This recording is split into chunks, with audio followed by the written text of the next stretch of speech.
नितिन गडकरी के खिलाफ मीम्स की बाढ़ कैसे आई, E20 से उनका नाम क्यों जुड़ा, अब कराए कई मुकदमे। चलिए जानते हैं खबर।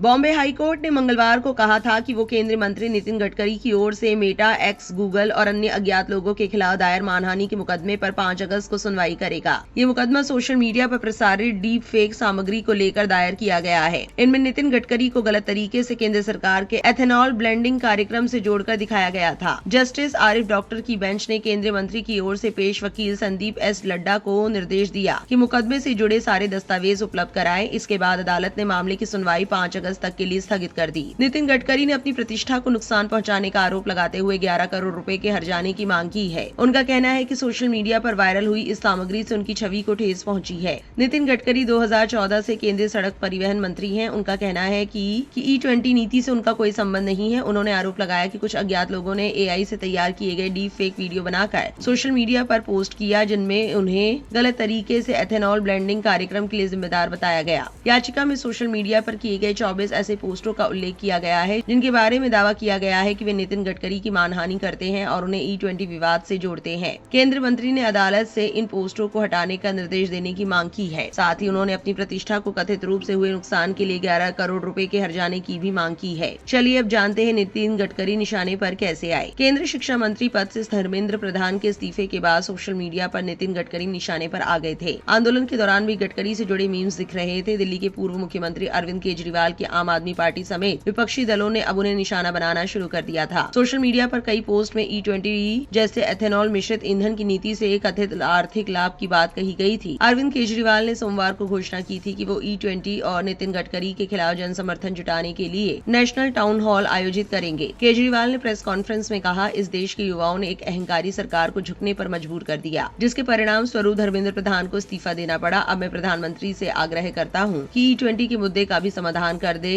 इससे पहले कि ये एक बड़े जन आंदोलन का रूप ले ले। मुख्य विपक्षी दल कांग्रेस ने भी एथेनॉल नीति वापस लेने की मांग की है। पार्टी के राष्ट्रीय प्रवक्ता कुलदीप सिंह राठौर ने इसी महीने आरोप लगाया था कि इस नीति को पर्याप्त वैज्ञानिक पुष्टि के बिना और देश भर के करोड़ों वाहन मालिकों के हितों की कीमत पर लागू किया जा रहा है। पिछले एक सप्ताह में सोशल मीडिया पर गडकरी इज नेक्स्ट वाले मीम्स की बाढ़ आ गई है। सोशल मीडिया पर पोस्ट किए गए वीडियो में जंतर मंतर से लौटते समय जेनजी प्रदर्शनकारी पुलिस कर्मियों से मजाक में कहते भी दिखाई दिए, अब E20 के वक्त मिलेंगे। हालांकि CJP के नेताओं ने अब तक इस तरह के किसी विशेष अभियान की घोषणा नहीं की है। इसके बावजूद E20 जनता पार्टी नाम से चल रहे सोशल मीडिया पेजों से भी हजारों लोग जुड़ चुके हैं। एक्स पर इसके 50,000 से ज्यादा फॉलोअर्स हो गए हैं। खुद को E20 जनता पार्टी कहने वाले एक एक्स अकाउंट, जो संभवतः पहले से मौजूद किसी पुराने अकाउंट का क्या नाम है, उन्होंने जोर देकर कहा है कि वो कोई राजनीतिक दल नहीं है। सोमवार आधी रात के बाद साझा की गई एक पोस्ट में कहा गया, हम एक स्वतंत्र नागरिक आंदोलन है जिसका मकसद आम लोगों को प्रभावित करने वाले मुद्दों को उठाना है। हमारा एकमात्र एजेंडा पारदर्शिता सुनिश्चित करना, उपभोक्ताओं के अधिकारों की रक्षा करना और भारत की E20 नीति के वास्तविक प्रभाव पर खुली सार्वजनिक चर्चा को बढ़ावा देना है। ये समझिए E20 से नितिन गडकरी का नाम कैसे जुड़ा। पिछले साल सितंबर महीने में नितिन गडकरी ने सरकार की एथेनॉल मिश्रित ईंधन नीति के खिलाफ लॉबिंग का आरोप लगाया। उन्होंने कहा था कि कुछ निहित स्वार्थ इस बदलाव को रोकने की कोशिश कर रहे हैं। E20 यानी 20% एथेनॉल मिश्रित पेट्रोल को लेकर सोशल मीडिया पर बढ़ती चिंताओं पर प्रतिक्रिया देते हुए गडकरी ने कहा था, हर जगह लॉबी होती है क्योंकि हित जुड़े होते हैं।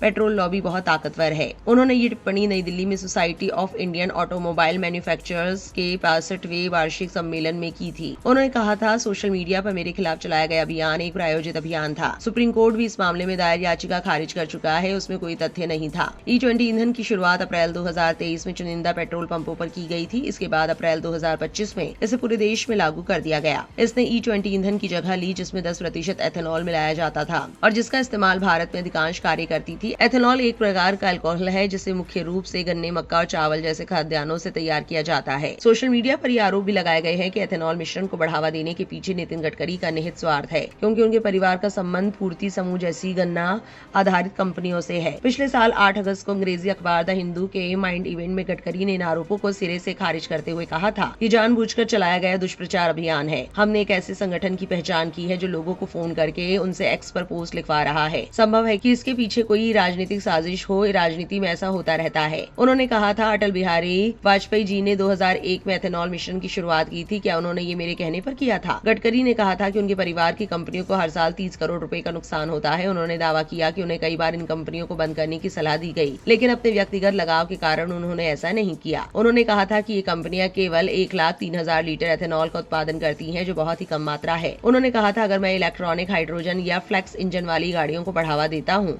तो क्या इसका मतलब ये है कि मैं उनका निर्माण भी करता हूँ? मैं कई वैकल्पिक और जैव ईंधनों को इसलिए बढ़ावा देता हूँ ताकि कच्चे तेल के आयात और प्रदूषण में कमी आए, किसान आत्महत्या न करे और प्रधानमंत्री के आत्मनिर्भर भारत के सपने को साकार किया जा सके। गडकरी ने जोर देकर कहा था कि एथेनॉल मिश्रण से ग्रामीण अर्थव्यवस्था को मजबूती मिलेगी। इस खबर को लेकर आपकी क्या राय है, कमेंट सेक्शन में जरूर लिखें और ऐसी और जरूरी अपडेट्स के लिए गली न्यूज से जुड़े रहे।